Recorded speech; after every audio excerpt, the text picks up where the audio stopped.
Okay, good morning. Just before we begin the finals, I've got a couple of people to thank for their help with the competition.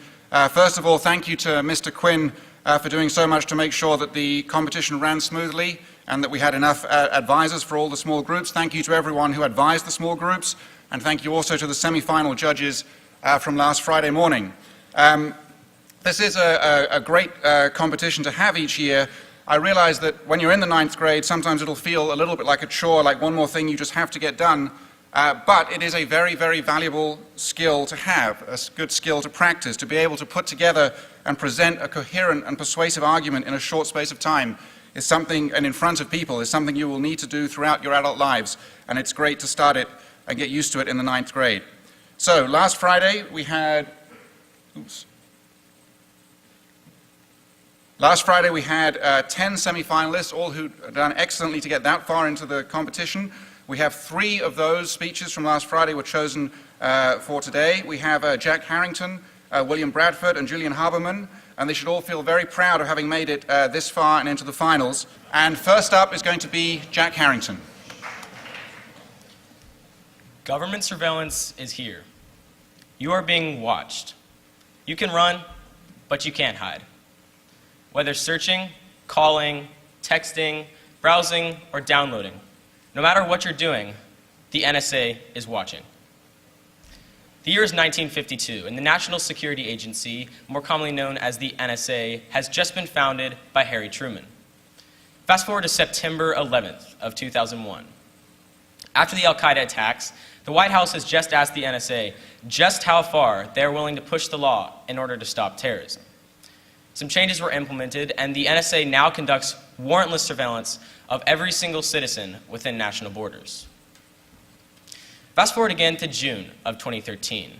Edward Joseph Snowden, one of very few employees at the then top-secret surveillance branch of the NSA, was preparing to leak hundreds of NSA classified documents to the public on a website called WikiLeaks.com. These files contained information that proved that the NSA was, in fact, conducting surveillance on all citizens.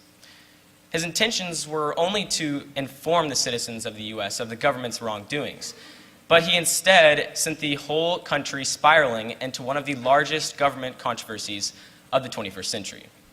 Did Snowden fulfill his intentions, or was he just a traitor to the whole country, hiding away in Russia, about to seek a second asylum? Well, first of all, there are some very major negative aspects to surveillance. The first and most obvious is that surveillance is a direct Fourth Amendment violation. The Fourth Amendment protects all people, citizen and non-citizen, from unreasonable searches and seizures. An unreasonable search or seizure is when the government takes your property, physical or intellectual, without a warrant. Considering that my phone data, my internet search history, my data, and my files is all my intellectual property, the government, according to the Fourth Amendment, has no right to take it without a warrant. Second of all, the United States of America were based on the ideals of privacy and liberty. There's no reason that we should go throwing all these ideals out the window now. Lastly, many countries, including Box.com and Dropbox, are now considering leaving the United States and moving to Europe only because of the NSA's intrusive surveillance. If these companies were to leave the US and move to Europe, this would cause a major economic downfall because of the US economy's interdependence on the cloud computing industry. On the flip side, there are some positives to surveillance as well. The first and most obvious is that, well, surveillance does keep us safe. The NSA claims that government surveillance has been involved in around 40 to 50 stoppings of terrorist attacks in the past 15 years since government surveillance was started. Also, many people say, if you have nothing to hide, why should you care about surveillance in the first place? Well, it violates the Fourth Amendment, it violates the ideals that the country was based on in the first place, and if it doesn't stop, it's going to cause an economic crash. There's no real clear-cut approach that's a compromise between privacy and security, but this does not mean that there aren't any viable options. Many legislators in Congress have been discussing today a possible compromise between privacy and security. The NSA should, in fact, be allowed to conduct warrantless surveillance of all citizens in the United States. However, they should not be able to access this information or even have computers sift through it without a warrant first granted to them by a court. This would not violate the Fourth Amendment because, well, it's not an unreasonable search or seizure if a warrant is involved. And also, the NSA currently struggles with something called data overload. There's too much information to sort through in such a little amount of time that it's actually counterproductive in stopping terrorists. However, if we were to revert back to a warranted form of surveillance, this would ensure a dramatic decrease in the number of people whom the NSA is allowed to open the information of. This would mean that, well, less people means less sorting time for the computers, and less sorting time means we get to stop the terrorists quicker. Not only would implementing this compromise between privacy and security ensure a safer America, it would also restore the ideals that the country was based on in the first place: privacy and security. Thank you. When a lot of people think of NBA, humility is probably one of the last words which comes to mind. Visitors to our great campus will probably, at some point in their visit, think, wow, these buildings are so nice, these boys must be extremely arrogant. When I first arrived in 7th grade, I had a high voice and a bowl cut, so some things haven't changed.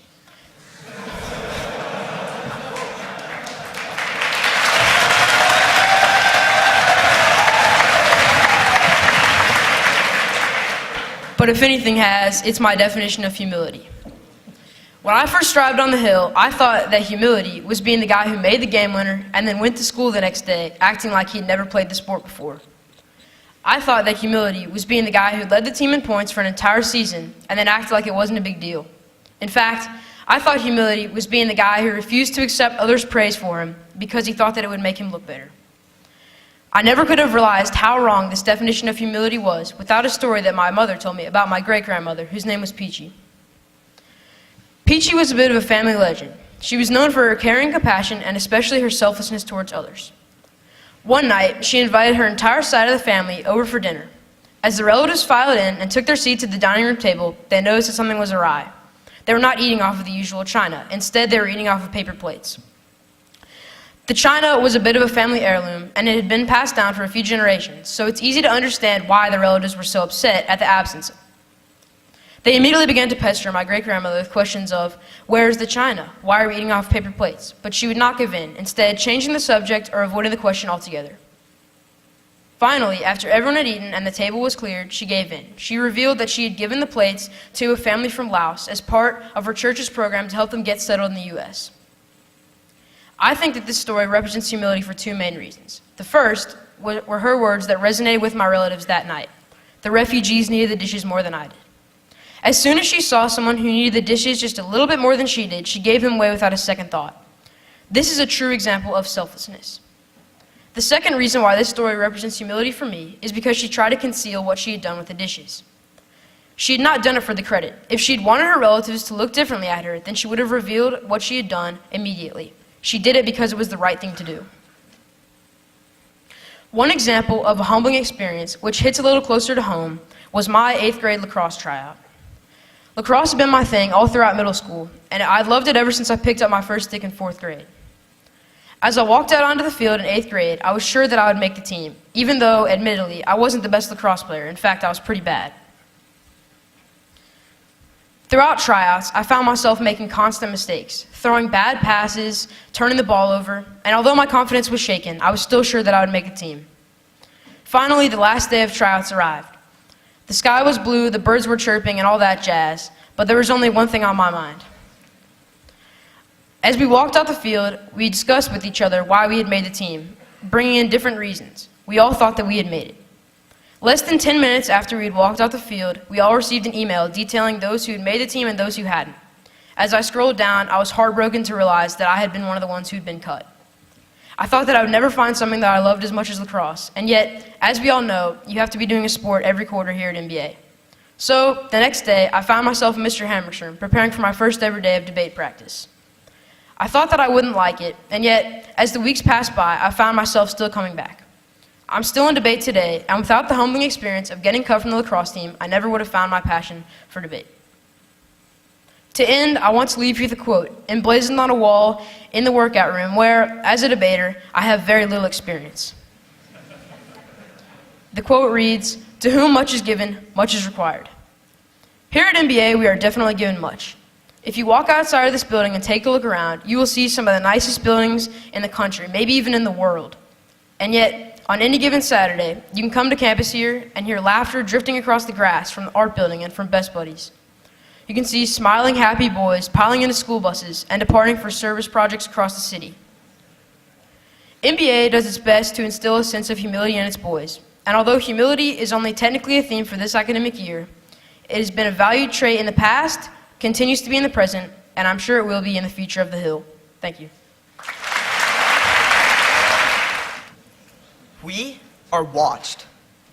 Every one of us is surveilled by NSA bulk data programs authorized by legislation such as the U.S. Patriot Act. But why should any of us care? Here are 3 reasons why we need to eliminate this warrantless surveillance of U.S. persons. First, mass surveillance is a direct privacy violation. After 9/11, the government was authorized by secret courts to conduct mass surveillance through programs such as metadata collection. This is information about electronic information. This includes when a call is sent, who receives an email, etc. Implicating this further is the government's HOP system, where they're authorized 2 linkages across the metadata chain. This means if the government gets a warrant to surveil 200 people, they're authorized to surveil every person contacted by those original 200 and every person contacted by those thus surveilled. This means a secret warrant can quickly spread to the surveillance of millions of innocent people. But why should people who are quote-unquote not a terrorist care about these surveillance activities? The problem with the nothing to hide argument is what can't we hide when the government influences our lives? When thinking of this governmental influence, imagine living in a room with a one-way mirror always present. Behind that mirror, you know that somebody's there who can come out and punish you at any time. Even though you don't know when they're watching, imagine the effect that would have on your everyday life.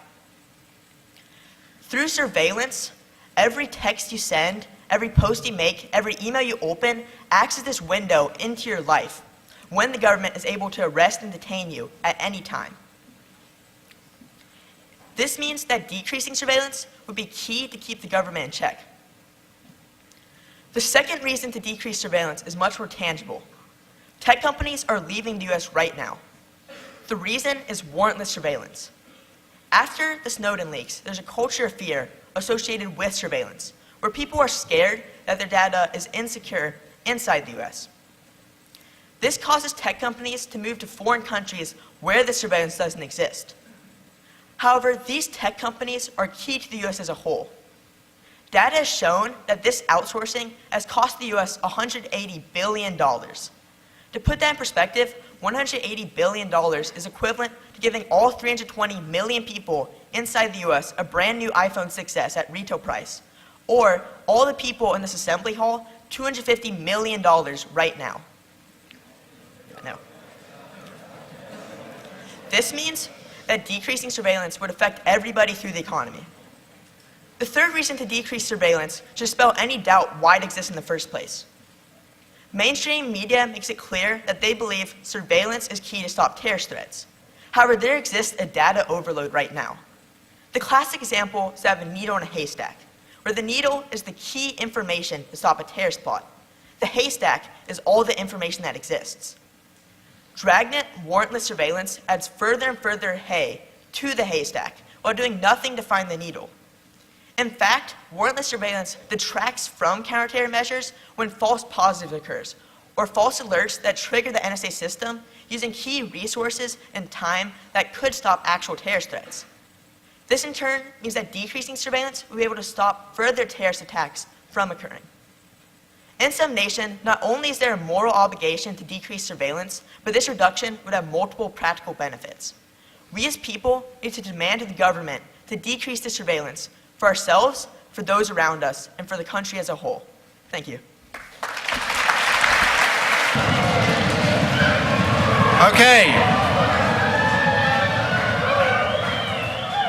Okay, so first of all, well done to all 3 of the finalists today. Each judge scored each speech out of 50. That means there were 250 points available for each speech. And to give you a sense of how close the competition was, the score between the third and first place finisher was a spread of under 5 points out of 250. If the finalists would please stay behind to pick up their prizes, but ultimately the winning speech was that of Jack Harrington. William and Julian, thank you as well.